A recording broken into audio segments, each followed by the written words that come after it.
Hey y'all, it's Mr. Delot, and today we're talking about nationalism in Europe again, specifically how it affects Austria, how it causes tensions in multi-ethnic empires, leads to problems like anti-Semitism in Europe, and then we'll get into the Crimean War. So here we go.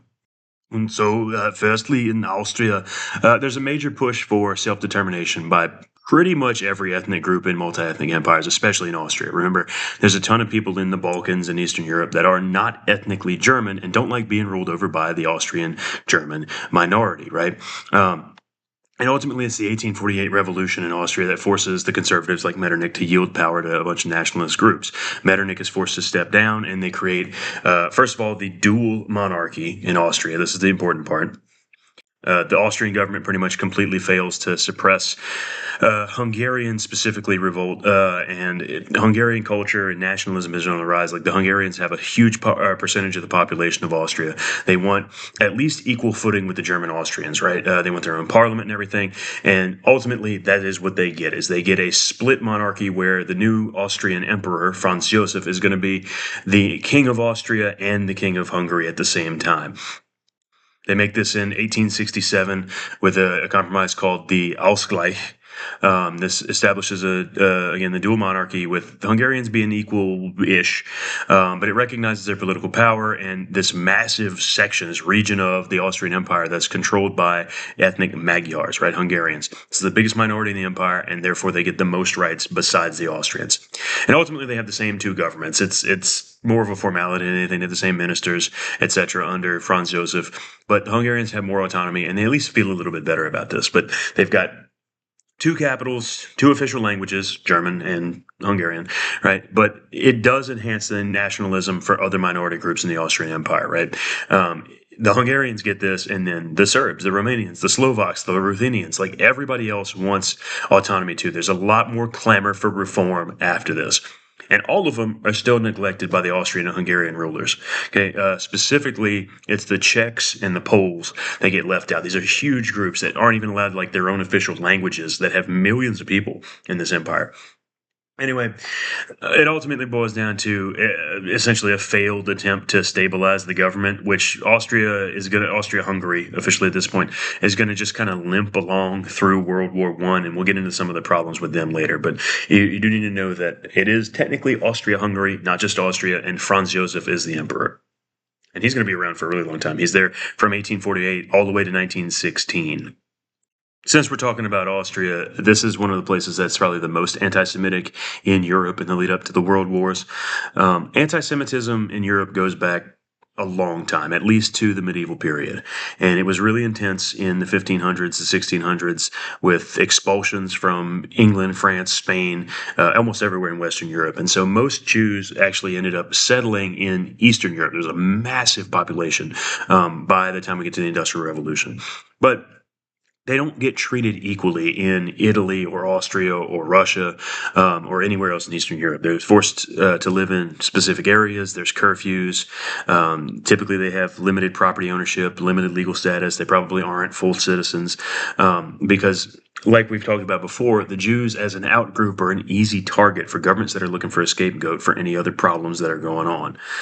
That said, the Enlightenment still happens in Europe for the most part, and it brings a little bit of toleration. The French Revolution grants equal citizenship to Jews in France. The British government allows Jews to come back to the country, and things do get better for some regions for Jewish Europeans. But even with a lot of countries having at least some equality for Jews, there's still a lot of anti-Semitism in certain places, like Vienna, Austria is probably the most anti-Semitic city in the world, or at least in Europe during the 1890s. And this is going to have a big impact on Hitler, young Hitler later on. He grows up in Vienna under a mayor that is just horrible to the Jews, probably inspires a lot of Hitler stuff that he does later. And in Germany and Austria, both, you see a lot of anti-Semitism in political parties and stuff. Like in Germany, there's the Christian Social Party that got a lot of support from working class people and drew on not just nationalism in general, but specifically anti-Semitic German nationalism, trying to enforce German culture and German like ethnicity rather than Jewish culture and Jewish identity. And The mayor of Vienna that I was talking about is a guy named Karl Lueger. He's the one who establishes the Austrian branch of the Christian Social Party, which is essentially like a Christian nationalist and German nationalist party. And this is the guy that Hitler was a huge fan of. But anyway, we need to talk about France and anti-Semitism as well, because this is where one of the most famous and significant incidents happens in the Dreyfus affair. This is an incident in 1894, and this illustrates the suspicion and discrimination that Jews faced, even in liberal countries that were officially equal in democracies and everything, like France.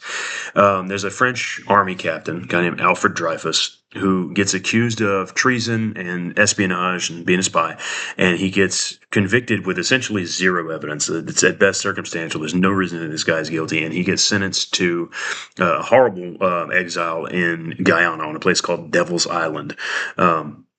Horrible mosquito infested, like hot, like French prisons in general in the 1800s were bad, but this was the most notorious one. And he ends up getting stuck there for 12 years because of unjust conviction. But it's a scapegoat, the same as we see with other governments in anti-Semitism. It's a distraction that the French government is trying to make from other scandals that have been racking the government. There were other things going on, like there was the Légion d'honneur scandal, where like the French government had been selling essentially their version of the Medal of Honor. There was a whole bunch of other stuff where like the military tried to take over the government. Like they needed a distraction, and they just targeted Jews the same way that they did in other countries. And for a decade, French society was pretty split over what to do about this, right? Like, there were a lot of people that didn't question it too much, and then there were a lot of people that defended Dreyfus and realized that he should not have been arrested, much less gone to this horrible prison. And his supporters were called the Dreyfusards. And ultimately, they get enough political support to like reopen the case and like get him acquitted later on. The key guy here is going to be Émile Zola, who's a famous French author who writes J'accuse. And eventually, basically what he does is he's exposing the French government for sending Dreyfus away with no evidence. And this all ultimately leads to a pardon for Dreyfus in 1906, and he gets reinstated.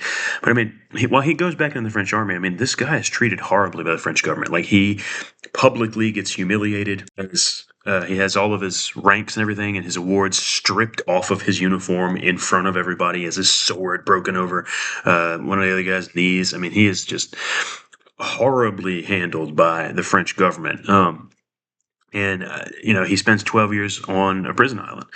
But it illustrates the problems with anti-Semitism in the French government. It is one of the things as well that leads to the downfall of this version of the French Republic, but we'll get into that later.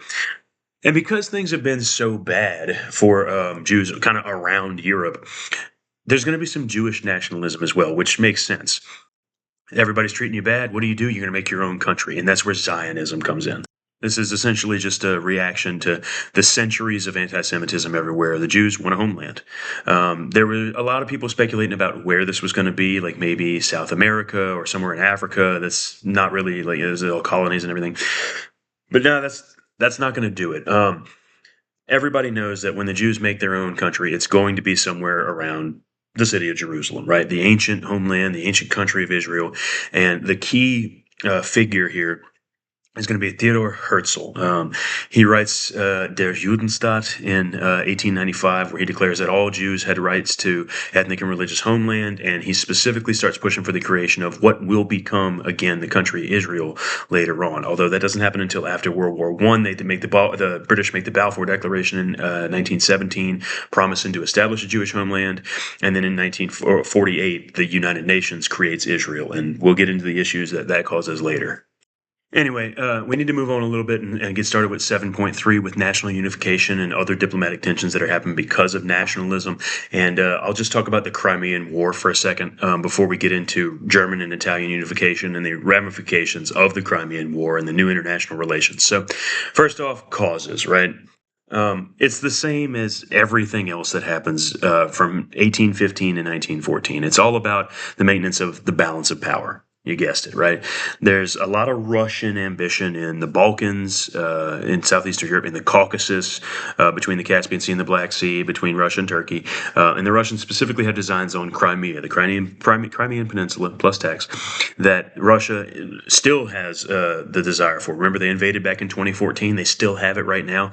And what this war boils down to is Russia attacks the Ottoman Empire. And to keep the Russians from getting too strong, Britain, France, and Sardinia all attack Russia to maintain a balance of power. Sardinia, or Sardinia Piedmont, is just Italy at the time. It was like northern Italy, and it's the Italian country that's going to become the rest of Italy later on under Victor Emmanuel. But anyway, it's a big deal because the Crimean War is the bloodiest European war between the Napoleonic Wars in 1815 and World War I in 1914. And there's two main reasons for it, right? Religion and politics. Religiously, the Russians wanted a lot more influence over the Muslim Turks, the Ottomans, and they wanted to usurp France's position essentially as like what everybody saw as the protector of Christians in the Ottoman Empire and in Europe in general, which isn't going to happen. Russia just doesn't have the clout. They're trying to get it, though. And politically, both Napoleon III in France and Tsar Nicholas I wanted to prove their military strength. Industrial Revolution's been going on for a while. Both of them want to show that they're great powers, right? That they can handle a war against everybody else. And by this point, the Ottoman Empire is so weak that they can't do anything to stop the Europeans. And the only reason the Ottoman Empire declares war is because Russia starts making a bunch of territorial demands, and the Ottomans knew that they were going to have to like back up these claims to like keep the land and everything. And then on top of that, it's just balance of power all over again, right? They don't want too much Russian influence in the Balkans and the Caucasus. The Ottomans don't want to lose territory. And Britain joins because of balance of power. They're involved in everything at this point because the British Empire wraps around the whole planet. And Sardinia, Piedmont, the Italian one, they join to boost their influence and drive nationalism in northern Italy. And it's no coincidence that shortly after the Crimean War is when Italy does unify under Sardinia. Anyway, the good news is there's only a handful of things you need to know about as far as details about the Crimean War, specific battles in that. The most famous battle in the Crimean War is the Battle of Balaclava in 1854, towards the end of the thing. And the reason it's such a big deal is that not only is it a major battle, but it's immortalized by Alfred Lord Tennyson in his poem, The Charge of the Light Brigade. You know, the famous like half a league, half a league, half a league on into the Valley of Death rode the 600. And it romanticizes the bravery of this doomed cavalry charge into the direct line of a bunch of Russian cannons that only gets ordered because of a bunch of miscommunicated orders by the Allied commanders in charge. And ultimately, the battle ends in a Russian failure to take the port of Balaclava and cut off the British and French from resupplying. And like each side only loses about 600 guys, but it is a great example of the failures of the Crimean War, which overall is very disastrous and bloody. Balaclava itself isn't that big of a deal. There are plenty of other battles where lots more people die, but they don't get the cool poems written about them. And speaking of people dying, I mean, this war only lasts a year and a half, and there's still more than 1 million total casualties, right? That's pretty bad numbers for such a short war, especially in some far-flung frontier like Crimea. Crimea is compared to like France and Britain. And because so many people die in this thing, it gets criticized pretty much immediately as a useless war fought by incompetent generals over what is essentially diplomatic posturing, right? Like nobody who's dealing with dead sons and brothers cares that much about the balance of power or what's going on 1,000 miles away in the Caucasus Mountains. And one of the things that really turns public opinion against it is that it is the first war, or at least one of the first wars, followed really closely by the civilian populace in the press, because it's the first major war that happens after the invention of photography. And on top of that, there's also more freedom of the press in most of Europe by this point. There's journalists on the battlefields free to cover all the parts of this war. And so people are seeing pictures coming back from Crimean battlefields. There's more literacy in Europe as well. That means that people can actually read the war correspondence and war reports and everything. And then on top of all that, there's the telegraph, right? Like news of the war and of all these horrible things is getting back to Europe, reaching the home front incredibly rapidly. And like I say, when people start to see like photographs of dead soldiers and stuff on the battlefield, like they turn against it immediately. It's very similar to what happens in both world wars and certainly in like Vietnam here in the United States. People don't like to see the horrors of war firsthand or even like in their living room. And the big connection you need to draw here between warfare and like mass politics is that now that civilians are like more aware, they know so much more about what's going on in the wars, the governments have got to be more sensitive to public opinion. Like public opinion will drive not just the causes and whether or not governments get involved in wars, but also like pushing for peace. This is going to be something that happens again in World War I later. Anyway, real quick, as far as the impact of the Crimean War, the major impact is the exposure of the Ottoman Empire's weaknesses. I mean, like they've been the sick man of Europe for a while. This just proves that they cannot hang with industrialized European powers. Like even Russia, as weak as it is, gives the Ottoman Empire a lot of trouble. And Britain and France do all of the heavy lifting here. The Ottomans can't even handle their own business. Also, there's the increase in importance of mass politics, like I was talking about, the increasing importance of military technology, like industrialized weaponry and things, because again, it's one of the first wars fought after the Industrial Revolution really impacted technology, hence the deadliness. We're going to see the same sort of stuff in like the Franco-Prussian War, and then of course in World War I with trench warfare. And one of the other big outcomes is with Russia and Austria's relationship. Russia, after the Crimean War, stops supporting Austrian political goals in like the Balkans and everything because Russia has its own designs on being the great power in Eastern Europe, and Russia and Austria's relationship continues to break down over the next like 60 years through World War One. And because Austria doesn't have Russian support anymore, they're a little bit weaker overall on the international stage. It leads to an easier unification of Italy and Germany, both big rivals to Austria. And it also shows the struggle to maintain stability in this whole concert of Europe system versus nationalism, especially in Eastern European multinational empires where there are so many groups that are trying to get independence. But anyway, the last thing that we'll talk about is like Russia and the impact of the Crimean War has on them because they do lose. And Russia kind of starts to realize, like become self-aware. The Russian people start to realize just how backward and behind they are compared to Western powers. 1855, immediately after the war, Alexander II succeeds to the throne and launches a whole slew of reform programs for better communication networks, better transportation, right? Like starts planning the Trans-Siberian Railroad. And then he starts making liberal reforms. He abolishes serfdom in 1861 to try and boost the economy and like help the people and get them on his side. And we've already covered Alexander II a little bit, right? Like he tries his best to modernize Russia. It's too little too late. Anyway, that's where we're stopped for today.